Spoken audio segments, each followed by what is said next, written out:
hardest age to parent is 12 because that's when they kind of transition from a child to learning how to be an adult. So sometimes they are rebellious. So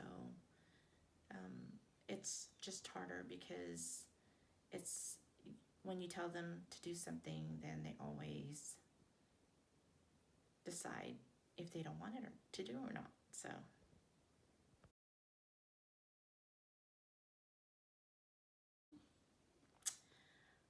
when my kids became adults, I became more of a friend and a confidant rather than a parent.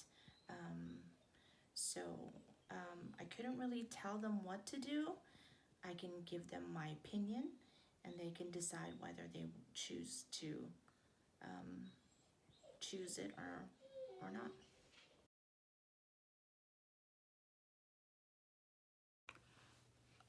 Being a grandparent is a blessing.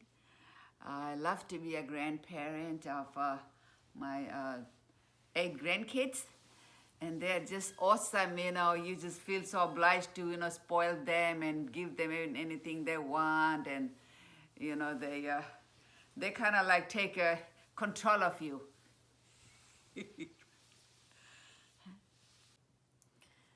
To be a grandchild is an honor. It's a feeling of being spoiled all the time. You can never do anything wrong. It's a place where you could go to your grandparents and do whatever you want, and everything's okay. Even when your parents give you that eye, you know that everything's okay because grandma and grandpa are gonna always have your back. It's also learning new traditions to be able to pass down to your children and generation after generation. Learning wisdom and the things that they learn throughout their life, like different cooking traditions. And my grandpa always once told me was this generation of children have more of an opportunity than they did, so we have to take advantage of that. And I think he did a great example of that as well.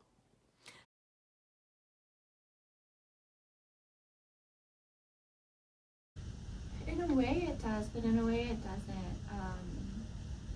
I mean, of course, it's a new human in our lives that we love very much, but we're still a family like we have been. So, like, my husband and my relationship is, I would say, pretty similar to how it was before Madeline. We still share a lot of the tasks at home. We are kind of equal in how we approach caring for Madeline, like we are equal in how we approach our responsibilities at home. I think what probably shifted a lot, actually more so than having Madeline, was having a dog, Clyde. That taught us a lot about balance and being sure that we're being equal and fair, and who takes them on walks and so on, and also just being responsible for another living being, not a human being in the dog case, but I think that actually probably created more of a shift in our relationship than Madeline. But obviously Madeline is a new dimension, so we're just kind of continuing some of the things that we learned from parenting Clyde to parenting now a human. Much more so than, I think also more so than, well, we feel very prepared. We feel like we knew what we were getting into when we had a baby, and nothing's really shocked us. Our families have been really, really generous. I haven't really bought any clothes for Madeline. I think I've spent maybe $20 to $30 on clothes for her. Everything else has come from the boxes that just show up at our household. So we have a very, very generous family, which helps to balance out some of the costs of raising a child. The state also helps with things. For example, they provided a breast pump for feeding, for getting food for Madeline, for example. So We have a lot of resources at our disposal.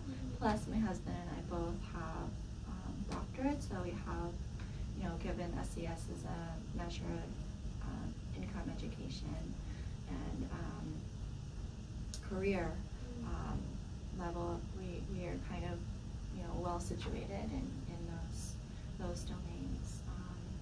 So we feel really prepared. Does that help answer your question?